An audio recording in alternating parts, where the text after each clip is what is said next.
Hey guys, welcome back to an interesting video of Wild Rift. So today we're back with a Corki updated complete guide now. Of course, Corki can be played in both the ADC and the mid lane role. In this video, I'm actually going to play him in the mid lane role, but you guys have seen me play him ADC a ton of times as well. But anyways, of course, as usual, don't forget to check out his basic guide for his skills, living order tips and tricks, as well as combos that I'll put up in the cards above. But without further ado, let's talk about his items, runes, and spells. So you guys can see that basically the three core items have not changed. The last two items, of course, have, because they are, of course, variable. So, yeah, let's get into it. So first up, you want to always rush the Gluttonous Greaves as your first item. Corki actually does have a decent laning phase that a lot of people underestimate, just simply because Corki is not a very common pick. So you can actually kill a lot of people level 2, level 3, and I've done that a lot actually. Just because they don't know what you can do. So getting the early AD and Omnivamp is actually really useful. Then of course you're going to get Mana Immune for his item, which is of course going to help to semi-resolve your mana issues. Of course going to make your abilities and your auto attacks do additional damage when you of course convert it into the Mirror Mana. And then of course you have Triforce, which gives you all the amazing stats, and of course the Spellblade passive as well, which helps you to proc it. Of course, with the 6 charges of the ult, you can pretty much proc Spellblade anytime you want, because you should normally have a spell to use to proc Spellblade, so you can proc Spellblade non-stop. It's insane item for Corki. Also insane item for Corki is Riftmaker. Corki of course does skill off of AP as well. Gives you again all the good stats, and also the Omnivamp. Omnivamp is really amazing on Corki since he does 80% AP and 20% AD. Getting Omnivamp is going to be really good, and also of course getting the additional true damage on the passive is also pretty insane. Now the most standard last two items on Corki nowadays is going to actually be Steric's Gauge, which gives you actually health and extra AD, and also of course that shield when you run low on health, and Maw, which of course is going to give you magic resist and also a lot of AD and that magic damage shield. So these are basically the two most standard last item options, but you do have a lot of other options. So you have something like Magnetic Blaster, for example, for the additional range and attack speed. You have anti-shielding, for example, Oceanist Trident. You also have anti-heal with the Kempang Chainsword, and you also have safety with Crown. Now something I wanted to point out is this item, Mole Reminder. Now a lot of the top Corkis are building this, but I want to tell you again to not build this, because Corki does AP damage mainly, which is 80% AP, 20% AD, as I mentioned just now. So getting that 16 to 30% armor penetration is almost irrelevant. It's not really going to help you very much at all. It is, of course, going to help you with applying Grievous Wounds, which, of course, you could go for Kempang Chainsword instead. It is going to help you with giving you a little bit of AD, but again, Kempang Chainsword gives you more. And the only thing that Kempang Chainsword cannot give you is crit. But what's the point of having 25% crit on this item? It makes no sense to build it.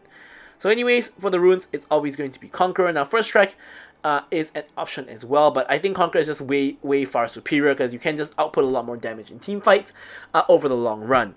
Brutal, because you auto-attack a decent amount. Giant Slayer, of course, to counter the tanks. And Alacrity here, because you really don't have a lot of attack speed in your build, and you want to get out those auto-attacks to proc those Spellblades, so Alacrity is good here. Bone Plating, of course, with the defensive options, and Flash and Exhaust for our summoner spells, as usual. So with all that said, let's hop into the gameplay. Okay, so let's hop into the gameplay itself. Of course, as usual, guys, don't forget to like, comment, and subscribe. Any questions, queries, or remarks, feel free to leave them in the comments below, and of course, be sure to address them. So, now I'm playing Corki in the mid lane. Of course, I play, other than ADC, I play support and mid lane pretty decently as well. You know, you guys can watch this video as well as I have quite a number of other mid and support videos as well, so you guys can judge for yourselves. Anyways, one of the things I like to do when I go mid is I like to ward the Raptors, which is pretty much going to give me information on the jungle, like which side the jungler started, because most junglers will clear red into Krugs into Raptors, or Raptors into red into Krugs into red into Raptors. Either which way, you will figure out that they started red. And most junglers will, of course, full clear and then gank. So if they start on red side, they're likely to come from blue side to gank you. So then you know to lean towards the red side. So basically, this is just jungle tracking. Of course, this ward, it can be dangerous to play sometimes. So you gotta see the matchup, like if they can kill you level 1. Or some junglers do guard the jungle entrances, so you can't do this every match. But you kind of have to play the situation a little bit by ear. So in this match, we're against a Zyra. Now, Zyra is one of the most irritating champions to play against in the lane, just because Zyra has those plants, and those plants are gonna be able to just poke you out, and it's just pretty irritating because you have to come out extra auto attacks like this to remove the plant. And here you can see, this is what I'm talking about, early levels, level 3. You can see I'm getting off insane amounts of damage. I'm trying to force the flash here. There it is. So she does flash away as I expected. And this is really one of the major strengths of Corki. Now, one of the major strengths of Corki is the simple fact that no one really knows. Not no one really knows, but a lot of people are not really used to playing against Corki. Whether you play him in the mid lane or in the bot lane, he's not a very popular pick. He's a pretty decent pick in terms of like power. He does a decent amount of damage, and he is, of course, a very strong carry champion. But I realize he's not very popular whatsoever. So not many people play him, and most people don't know that Corki is a very strong level 2 and level 3. The main thing that makes it strong is the Gatling gun. If you stand in the Gatling gun for a while, you're going to be tanking a lot of damage, and you're going to basically, you know, you might possibly die just from tanking all the Gatling gun damage, shredding your resistances. Then the auto attacks and the Q is going to start dealing insane amounts of damage. It's just, you know, really nasty stuff, really. So, you know, I do get a decent amount of level 2, level 3 kills as Corki just because people don't really know what, you know, what he does. Now here I was thinking of rotating because Zyra was rotating there, but I realized that, you know, it doesn't really matter. I'm going to instead take the opportunity to push in the lane and get off a reset. If I have enough gold to get items, yeah, I definitely do. So I'm going to Valk to the tower, get the reset, restore my mana. And here you can see I pick up my boots as well as the sapphire crystal just to start stacking up my tier. Or not my tier, but my mana mune. So here now with the first item, Spike, you know, if Zyra ever tries to fight us, especially if she didn't recall, you know, it's going to be great. So here I can see I'm actually stepping out, stopping her recall, ensuring she does not have the recall. And this really ruins her tempo, because if she recalls here, she's going to get the wave crashed and she's going to lose minions. If she doesn't recall here, like what she's doing here, she's at a very high risk of dying because I have a huge item advantage against her, and if I go in on her, I'm going to do a lot of damage. And here you can see my Warwick is actually coming to gank. So here I'm actually engaging in, Valking in, doing insane amounts of damage. Warwick keeps her there for me, and then we're able to finish the kill. So if Warwick wasn't there, I may or may not have been able to kill her, because I probably could have killed her if I flashed into the tower and tanked a tower shot or two, but I might then die to the Yone who is in the area. So I think I would have killed her regardless, but we, of course, because of Warwick's help, we didn't need to flash and we didn't need to risk dying. We still have both our summon spells, you know, amazing stuff. Now picking up the tier to stack even faster. And yeah, so it's going well for us so far. I got that early kill. And with Corki, you know, when you get kills and get snowball and start snowballing, it's going to be pretty good. Of course, you're not like a Tristana or a Draven that you snowball an insane amount. But Corki's main spike is when you evolve the mana immune to the mirror mana, and when you get your Triforce, or at least get your Sheen. So, you know, we're kind of waiting for those spikes. So, of course, the more fetch you get, the faster you reach those spikes. So in that way, Corki does scale very well, and he is actually a really good scaling champion. Here we're going to instantly clear the wave, and then quickly reset because we need to pick up the package. So here we're just going to quickly grab this package and hit out. Here it looks like we are actually going for the Mimics, I guess. You can see Warwick is kind of going toward the Mimics. The Yone has also gone down via the Hex Gate. I have the package ready. Zyra is already there. Warwick is there trying to go in on her. Goes in on the Zyra. I'm just gonna to smack her back. She dies. Yone is now in trouble as well. He goes down. Cannon unfortunately does end up dying too. I believe it was the Ignite. I think of the Zyra. And here now Warwick is pretty low. He wants to reset. Ezreal has actually gone mid, so I'm actually going mid to stop him from pushing. He actually arcane shifts onto me, so I'm just going to quickly grab the fruit, trying to dodge his spells a little bit. He's hitting the Qs, and the Qs are dealing a ton of damage. Thankfully he has Conquer instead of Press the Attack, so he's a lot less of a threat when he has Conquer instead of Press the Attack. Which is pretty much why I think Press the Attack is pretty much always better. Now here Warwick runs to the dragon, realizes that he can't contest, and decides to go for the Mimics instead, which is definitely the optimal move. So here, I'm just trying to keep Ezreal busy. He tries to go in on me for some reason. I exhaust him, and I'm dodging his Qs at long last. And I just kill him straight up just from dodging his Qs and exhausting him. So yeah, Corki does a lot of damage if you step in his Gatling gun, and Ezreal made the mistake of Arcane shifting onto me, which then means he eats all of my Gatling gun damage, and because of that he ends up dying. As that happens, Warwick secures the Mimics and kills the Zyra once again. I'm gonna pick up the Mimics. With the Zyra dead, I should be able to proc the Mimics on the mid lane. Warwick also coming to proc the Mimics, takes the Hextech Toolkit. I'm able to proc a lot of the Mimics. Yone is trying to defend the tower, but he's just taking a ton of poke from Corki. Corki, of course, has really, really good poke, and Yone is taking a beating. So Yone is now just walking away. I'm trying to get this last plate before backing off, like so, and we get that last plate. You know, ton of gold now. If you take a look at our goal, we're almost at 6k gold. We're 2-0-2, and we have really accelerated the game. Now here, Ezreal tries to go in on us again for some reason, and we actually almost kill him, but we spot Yone, so I'm gonna flash away. Actually, I didn't actually need to flash her because it turns out Yone didn't have ult, but when I was playing the game, of course I didn't know he doesn't have ult, but in the replay, I realized that even if I didn't flash away, you know, nothing would have happened. He couldn't kill me without ult. So, yeah, it turns out it was I wouldn't say a waste because, as I said in the game, I didn't actually know whether he had ult or not. If he just engaged on me with the ult and I didn't flash in time, I would die there. So, better not to take the risk. So now coming out of the base,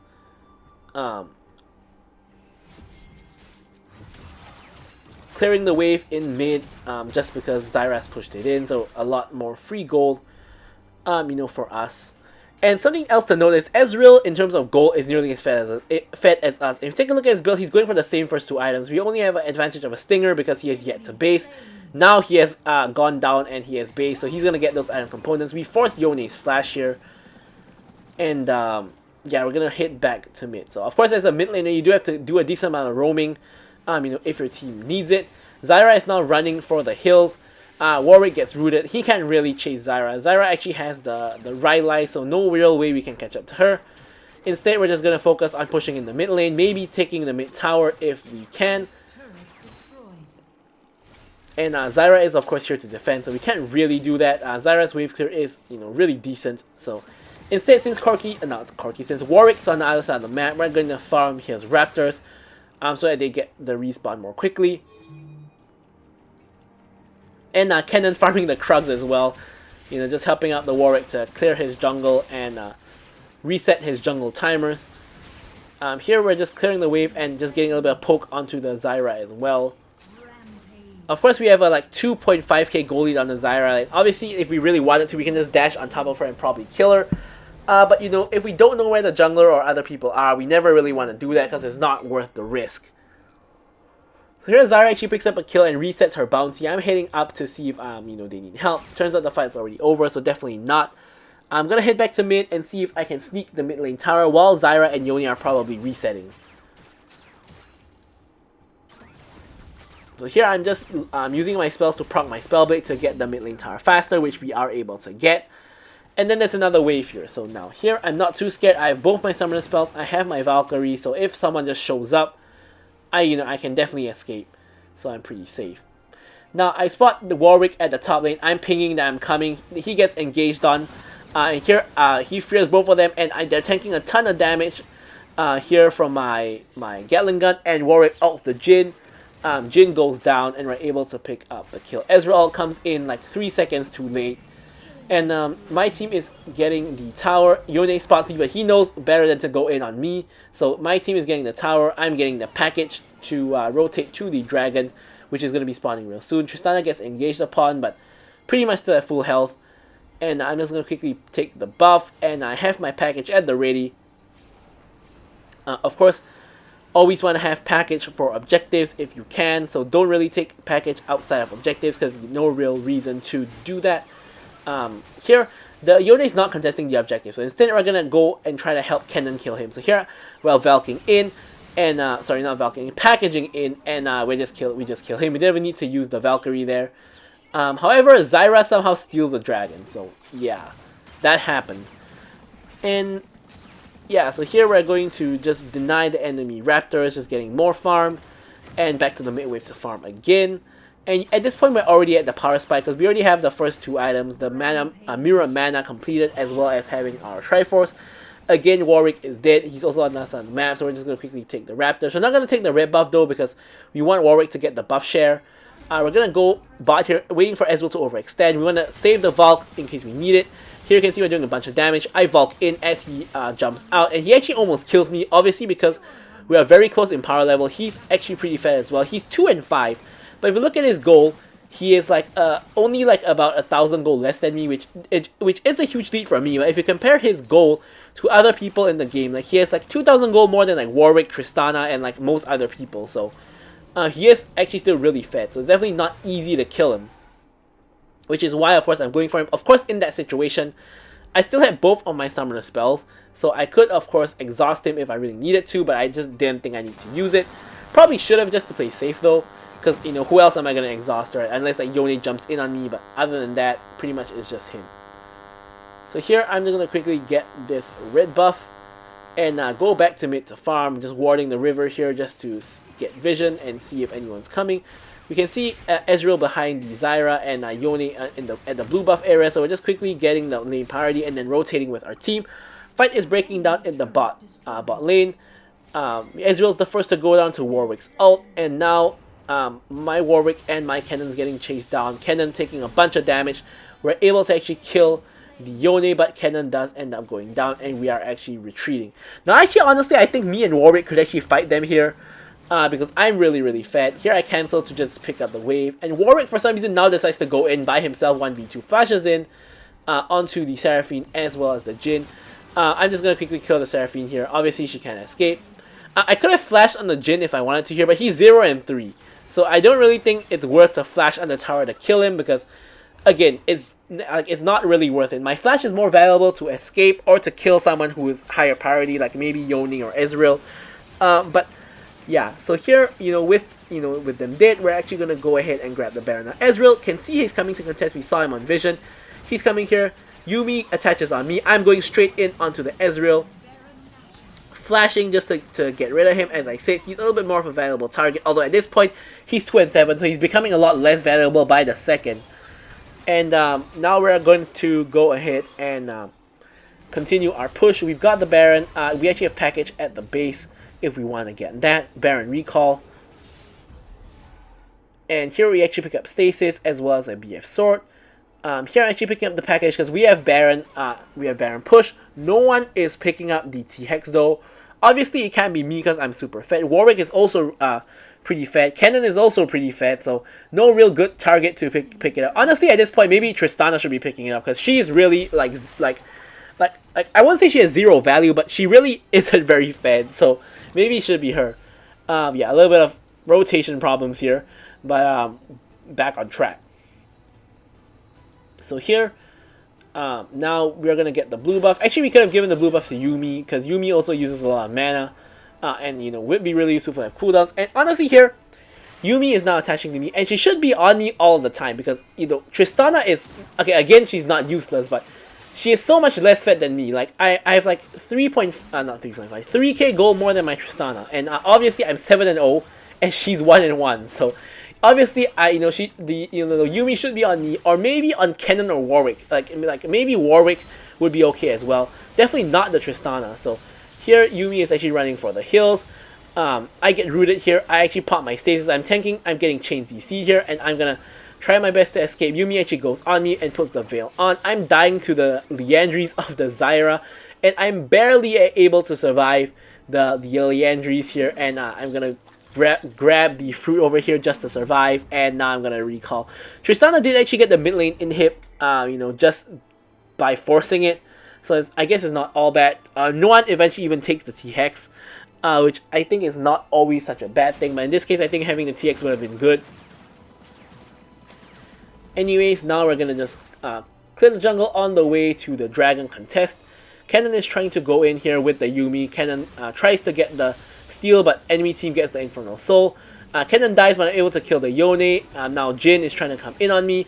Everyone's trying to come in on me. I have a Yumi on my back though, so I have the healing. I'm trying to auto-attack for my life to get the healing, and getting some of the fruit as well. Auto-attacking this guy just for healing as well, because I have my own healing. And you can see that when Yumi goes on me, we can survive insane situations. Like if Yumi wasn't on me there, I would have died there 100%. But with Yuumi and with the heals, you know, we can of course make things happen. You know, a super fat carry with a Yuumi on his back is gonna make all the difference in a game. And yeah, so here we get the wave, and here we accidentally aggro the Krug, so I guess we're gonna get those as well. And now we're gonna get a reset. Can complete the Sterix here, I think. Yeah, there we go. We got the Sterix completed. Now in this game, I'm thinking if Maw is very valuable. I mean, Maw does help to protect me against the Zyra, also a little bit of Yone damage, and also a little bit of Seraphine damage. So it's kind of okay, I guess. But I think the anti-shield at this point would probably be more worth it, just to remove Seraphine's shield on the team. So I'm probably going to go for the anti-shield instead. So here, Ezreal's kind of getting caught up. I actually make a huge mistake here by Vulking in. I'm not sure what I was thinking here, but I am tanking a bunch of damage. I try to stasis and survive, but obviously I'm in the middle of 5 people. My Sterix procs, and I just die straight up like that. I'm not sure what I was doing there. I don't know why I jumped in. But obviously that's a horrible idea. And here I was thinking that, wait a minute, does the enemy team actually end the game? But turns out that if you really look at it, they don't have a minion wave, so they can't really do that. The minion wave is just spawning out of their base. So thankfully, they don't have a minion wave and they can't actually end the game. So they're gonna have to go for Baron instead, as you guys can see here. They all are headed towards the Baron now. Enemy team does have Infernal Soul, of course, so that is a little bit of a problem as well. It does a lot of extra damage with that soul. And here they do pick up the Baron because we're all dead.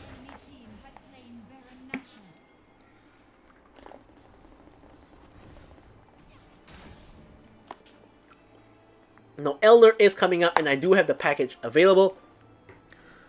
So I'm going to pick up the package and I'm going to hit straight to Elder and see if we can get a game-winning fight here, or like an Elder secure, something like that. Here Jhin pops out really early. I'm not quite sure what the idea there was. Here we actually get a lot of good poke on Ezreal, really good package in and really good cannon out there. We actually get rid of the Yone and the Seraphine, and here is where I lose my mind. I flash in onto the Ezreal and I get focused down by Ezreal and Jhin and I end up dying. Now Tristana here dies as well, and at this point I'm thinking that, have we actually lost the game? Because like our death timers are really long, it's like 30 seconds plus, but the enemy wave is all the way back there. So I'm thinking that I'm not sure if they actually can end. It will be pretty close, but Jhin did not recall it. Oh, he's just focusing the wave, and Ezreal is coming as well as the T-Hex with the Zyra in it.